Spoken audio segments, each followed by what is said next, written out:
مکار اور فجار کی چالاکیوں سے اللہ تعالی ہمیشہ اپنے رسول کو بچاتا رہا۔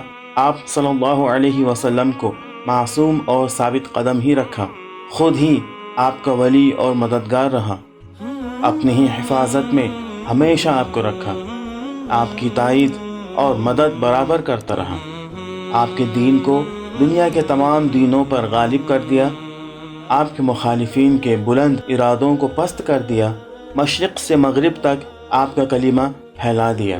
اللہ آپ صلی اللہ علیہ وسلم پر قیامت تک بے شمار درود و سلام بھیجتا رہے، آمین۔ الحمدللہ رب العالمین والصلاة والسلام علی رسولہ الامین، اما بعد، السلام علیکم ورحمۃ اللہ وبرکاتہ۔ میں محمد عامر سورہ بنی اسرائیل کی تفسیر لے کر حاضر ہو چکا ہوں۔ آج انشاءاللہ آیت نمبر 73 سے 77 تک کی تفسیر ہم پڑھیں گے۔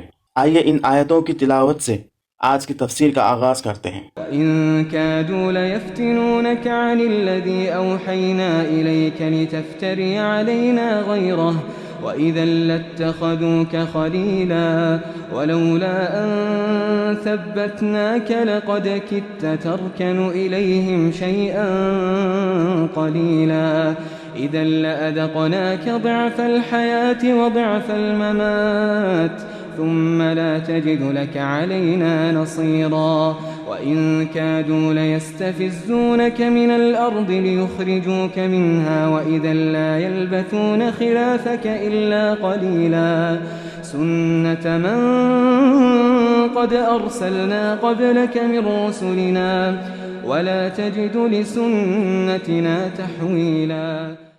ان لوگوں نے اس کوشش میں کوئی کسر اٹھا نہیں رکھی کہ آپ کو فتنے میں ڈال کر اس وحی سے پھیر دیں جو ہم نے آپ کی طرف بھیجی ہے، تاکہ آپ ہمارے نام پر اپنی طرف سے کوئی بات گڑھیں۔ اگر آپ ایسا کرتے تو وہ ضرور آپ کو اپنا دوست بنا لیتے۔ اس آیت میں جہاں یہ فرمایا گیا تاکہ آپ ہمارے نام پر اپنی طرف سے کوئی بات گڑھیں، تو اس کی تفسیر یہ بیان کی جاتی ہے کہ یہ ان حالات کی طرف اشارہ ہے جو پچھلے 10-12 سال سے نبی صلی اللہ علیہ وسلم کو مکے میں پیش آ رہے تھے۔ کفار مکہ اس بات کے در پہ تھے کہ جس طرح بھی ہو آپ کو توحید کی اس دعوت سے ہٹا دیں جسے آپ پیش کر رہے تھے، اور کسی نہ کسی طرح آپ کو مجبور کر دیں کہ آپ ان کے شرک اور رسوم جاہلیت سے کچھ نہ کچھ مصالحت کر لیں۔ اس غرض کے لیے انہوں نے آپ کو فتنے میں ڈالنے کی ہر کوشش کی، فریب بھی دیے، لالچ بھی دلائے، دھمکیاں بھی دیں، جھوٹے پروپیگنڈے کا طوفان بھی اٹھایا، ظلم و ستم بھی کیا، معاشی دباؤ بھی ڈالا، معاشرتی بائیکاٹ بھی کیا، اور وہ سب کچھ کر ڈالا جو کسی انسان کے عزم کو شکست دینے کے لیے کیا جا سکتا تھا۔ آیت نمبر 74 کا ترجمہ یہ ہے، اور بعید نہ تھا کہ اگر ہم آپ کو مضبوط نہ رکھتے تو آپ ان کی طرف کچھ نہ کچھ جھک جاتے۔ آیت نمبر 75 میں اللہ نے یوں فرمایا، لیکن اگر آپ ایسا کرتے تو ہم آپ کو دنیا میں بھی دوہرے عذاب کا مزہ چکھاتے اور آخرت میں بھی پھر ہمارے مقابلے میں آپ کوئی مددگار نہ پاتے۔ اس آیت کی تفسیر یوں کی گئی ہے کہ انسان خواہ وہ پیغمبر ہی کیوں نہ ہو، خود اپنے بل بوتے پر باطل کے ان طوفانوں کا مقابلہ نہیں کر سکتا جب تک کہ اللہ کی مدد اور اس کی توفیق شامل حال نہ ہو۔ یہ سراسر اللہ کا بخشا ہوا صبر ثابت تھا جس کی بدولت نبی صلی اللہ علیہ وسلم حق و صداقت کے موقف پر پہاڑ کی طرح جمے رہے اور کوئی سیلاب آپ کو بال برابر بھی اپنی جگہ سے نہ ہٹا سکا۔ آیت نمبر 76 کا ترجمہ ہے، اور یہ لوگ اس بات پر بھی تلے رہے کہ آپ کے قدم اس سرزمین سے اکھاڑ دیں اور آپ کو یہاں سے نکال باہر کر دیں، لیکن اگر یہ ایسا کریں گے تو آپ کے بعد یہ خود یہاں کچھ زیادہ دیر نہ ٹھہر سکیں گے۔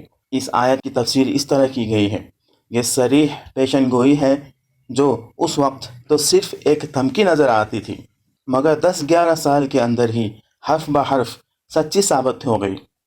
اس سورہ کے نزول پر ایک ہی سال گزرا تھا کہ کفار مکہ نے نبی صلی اللہ علیہ وسلم کو وطن سے نکل جانے پر مجبور کر دیا، اور اس پر 8 سال سے زیادہ نہ گزرے تھے کہ آپ فاتح کی حیثیت سے مکہ معظمہ میں داخل ہوئے، اور پھر 2 سال کے اندر اندر سرزمین عرب مشرکین کے وجود سے پاک کر دی گئی۔